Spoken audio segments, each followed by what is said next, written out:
मेरा हो मन स्वदेशी, मेरा हो तन स्वदेशी। चैनल की सभी अपडेट पाने के लिए सब्सक्राइब करें और प्रेस करें बेल आइकन। मेरा होवे कफन स्वदेशी।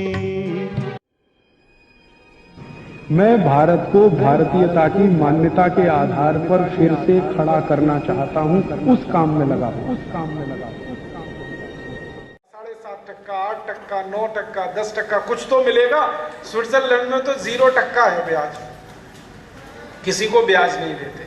जो आप जमा करोगे उस पर वो सर्विस चार्ज लेते हैं और वो 4.5% से लेके 18% है। धन जितना ज्यादा है सर्विस चार्ज उतना ज्यादा है। तो जमा करने वाले वहां पैसे देते हैं जमा करने के, उनको मिलते नहीं। फिर आप बोलोगे फिर ये मूर्खाई क्यों करते हैं वहां पैसा जमा करने की?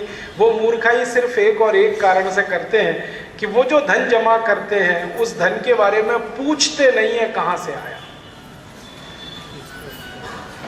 भारत की बैंकों में अगर ये धन जमा हो तो इसको पूछा जाता है।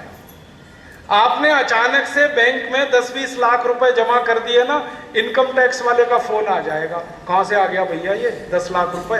तो यहां पूछा जाता है, वहां पूछा नहीं जाता।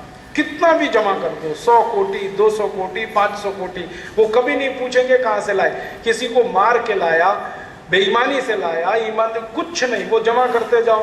तो वो धन को जमा कराते हैं और हमारे ये नेता वहां जाके जमा इसलिए करते हैं कि इनसे पूछा नहीं जाता। और मजे की बात है कि उस धन को ये स्विट्जरलैंड वाले दूसरों को ब्याज पे दे देते हैं और उसमें से मुनाफा कमाते हैं। एक तो पैसा कमाते हैं इनसे जो सर्विस चार्ज के रूप में, दूसरा वो धन दे देते हैं अमेरिका को कर्जे में, ब्रिटेन को कर्जे में दे दिया, फ्रांस को दे दिया, उनसे ब्याज लेते हैं। तो डबल कमाई कर रहे हैं और इसी कारण से वो देश दुनिया का सबसे श्रीमंत देश है। अब हमारे सामने दो विकल्प हैं। एक विकल्प ये है कि ये स्विट्जरलैंड की जो रावण की लंका बन गई है और इसमें भारत के रावण जा के रहने लगे हैं, पैसे जमा करने लगे हैं। इस रावण की लंका को ऐसे का तैसे ही रखा, जैसी है वैसी रहने दो। या तो दूसरा विकल्प है कि हनुमान की तरह से इस लंका में आग लगा दो।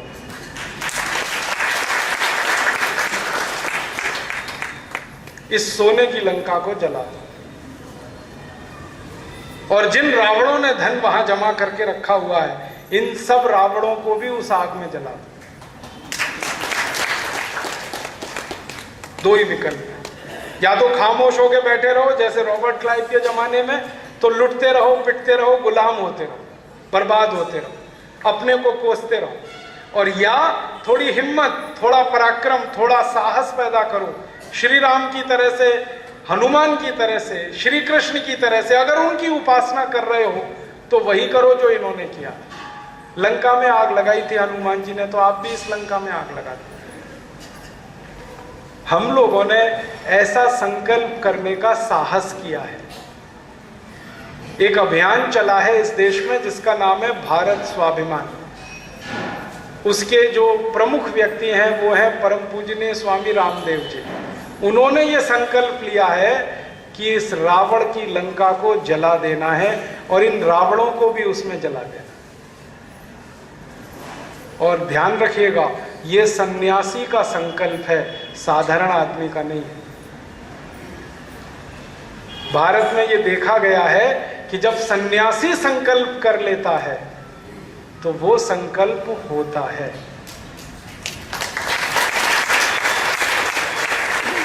कभी एक सन्यासी समर्थ गुरु रामदास ने संकल्प लिया था स्वराज्य की स्थापना का और वो पूरा हुआ था। अभी एक दूसरे सन्यासी स्वामी रामदेव जी ने संकल्प लिया है रावण की लंका जलाने का, ये भी पूरा होगा। बस देर इस बात की है कि हनुमान जी की और राम जी की सेना में आपके जैसे जो लाखों लाखों लोग जुड़ गए थे वो फिर जुड़ जाएं, इतनी ही देर है।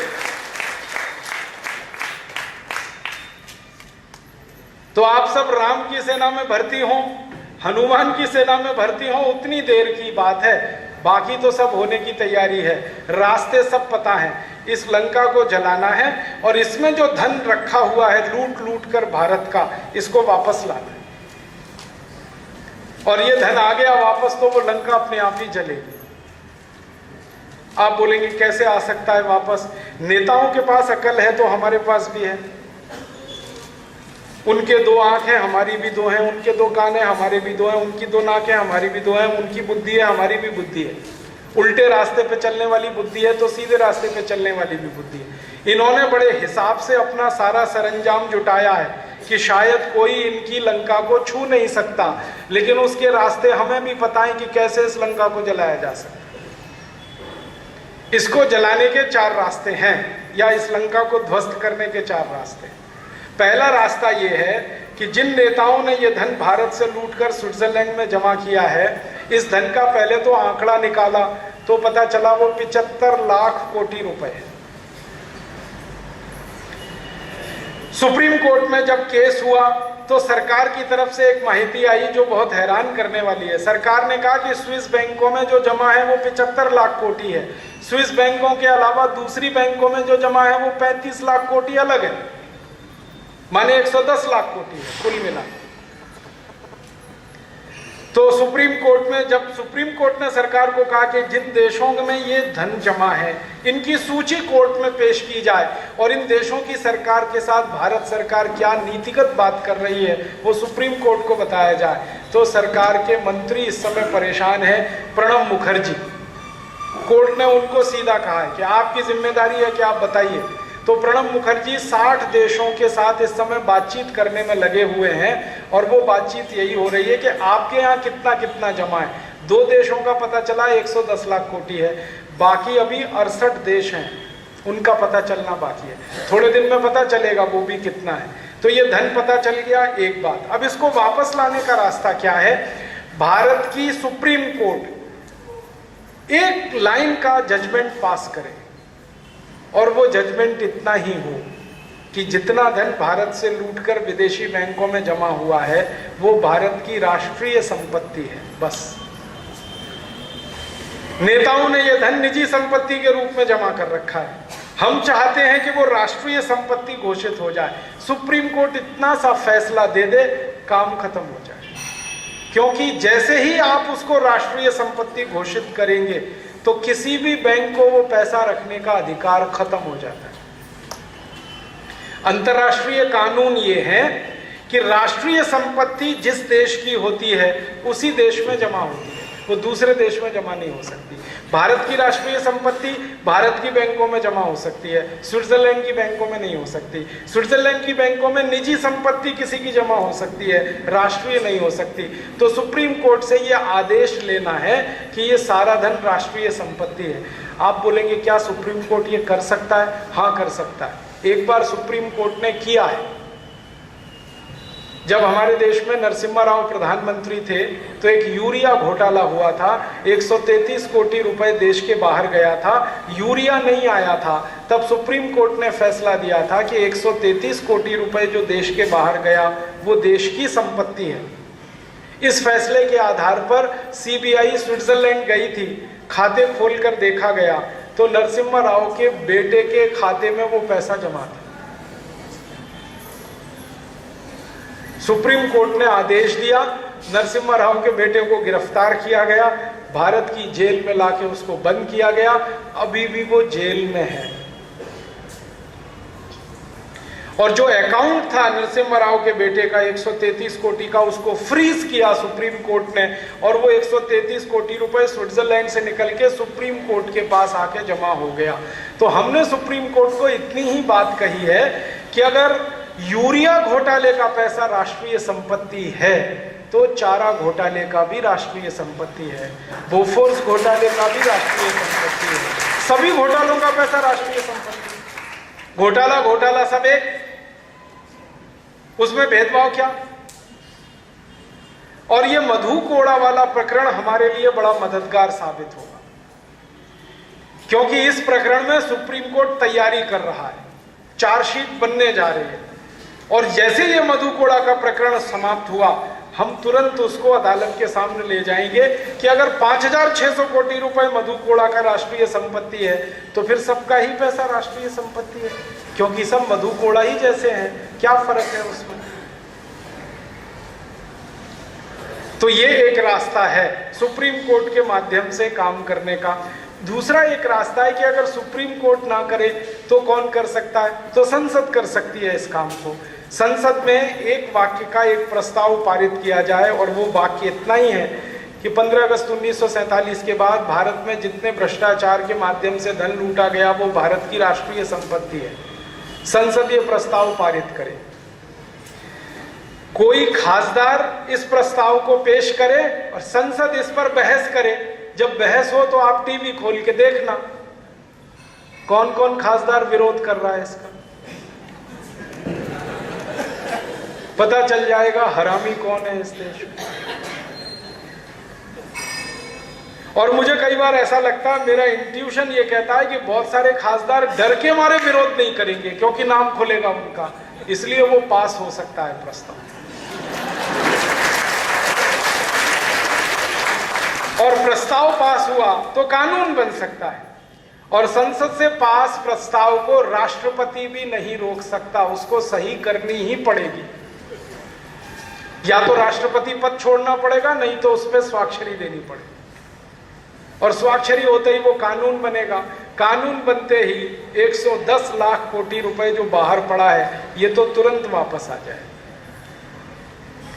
उसके बाद देश के अंदर जो काला धन जमा है 50 लाख कोटि का, उसको भी आप बाहर निकाल सकते हैं। उसके लिए एक ही मामला है, वो ये कि सभी नेताओं को नार्को टेस्ट करवा लो। हाँ, क्या मुश्किल है, ईमानदार है तो, बेईमान है तो नार्को टेस्ट करा लो, उसमें पता चल जाएगा किसने कहां कितना रखा हुआ है। यहां पुणे में एक व्यक्ति है, उसका नाम है हसन अली। सीबीआई उसके पीछे पड़ी हुई है इस समय, क्योंकि सुप्रीम कोर्ट ने सीबीआई को आदेश दे रखा है कि मामले की जांच करो। तो हसन अली के अकाउंट में 72,000 कोटि रुपए मिला है और हसन अली ने उसको स्वीकार किया। हसन अली पुढ़ारी नहीं है, ध्यान दीजिएगा, पुढ़ारी नहीं है और व्यापारी भी नहीं है, उद्योगपति भी नहीं है, कोई उसकी फैक्ट्री नहीं है, कोई हीरे जवाहरात का धंधा नहीं है उसका। वो सिर्फ राजनेताओं का पॉलिटिकल एजेंट है हसन अली। पॉलिटिकल एजेंट माने नेताओं के पैसे को इधर उधर लगाने वाला व्यक्ति है हसन अली। उसके पास 72,000 कोटि है, तो उसके जो आका हैं जो पैसे लगवाते हैं उनका कितना होगा सोच लो। एक आदमी का 72,000 कोटि, जिसका कोई बिजनेस नहीं, जिसका कोई धंधा नहीं, जिसका कोई व्यापार नहीं, जिसके आई बाबा ने कभी इतनी संपत्ति छोड़ी नहीं, जिसके अज्जी अज्जोबा ने कभी इतनी संपत्ति छोड़ी नहीं, उसके पास 72,000 कोटि अगर है और वो कहता है कि मैं तो राजनेताओं का एजेंट हूं, उनके पैसे कहां कहां रखने हैं, कहां कहां जमा करने हैं, वो ही करता रहता हूं, उसमें कमीशन मिलता है, वो कमीशन इतना हो गया 72,000 कोटि। तो मूलधन कितना होगा जो उसने जमा करवाया होगा। तो मामला तो अभी खुल गया है, अब ये बंद नहीं हो सकता, जिन्न बोतल के बाहर आ गया है। अब किसी सरकार में दम नहीं है इसको वापस बोतल में बंद करने की। अब तो ये अंतिम लक्ष्य तक पहुंचना है अगले 3-4 वर्षों में, हमारी यही प्रतीक्षा है और यही काम है। तो संसद के माध्यम से ये हम करा सकते हैं, सुप्रीम कोर्ट में जा सकते हैं। आप कभी कभी उल्टा प्रश्न मुझे पूछो कि संसद ना करे तो, मान लो ये संसद ना करे इस प्रस्ताव को पास, तो हमारी तैयारी ये है कि हम नई संसद बनाएंगे जो ये प्रस्ताव पारित करेगी। नई संसद बनाने का सीधा सा मतलब है 543 नए खासदारों को चुनाव में जिताकर संसद में पहुंचाएंगे, वो ये प्रस्ताव पास करेगी। मुश्किल क्या है इसमें? सारे देश के लोगों के सामने अगर कोई सन्यासी खड़ा होकर ये कहे कि भारत का लूटा हुआ धन विदेशों से वापस लाना है, इसके लिए नई संसद बनानी है, कौन भारतवासी मना करे? हमने एक हिसाब निकाला, वो ये कि जितने राजनीतिक दलों के नेताओं का ये पैसा है 80,000 पुढ़ारियों का, ये 48 राजनीतिक दल हैं जिनके नेताओं का ये पैसा है। 48 राजकीय पक्ष हैं जिनके नेताओं का ये पैसा, जिनके पुढ़ारियों का ये पैसा। इन पक्षों की कुल ताकत कितनी है वो पता लगाया तो मालूम हुआ कि इन सभी 48 राजकीय पक्षों की पूरी ताकत 4 कोटि है। 4 कोटि लोगों की ताकत पर 48 राजकीय पक्ष देश को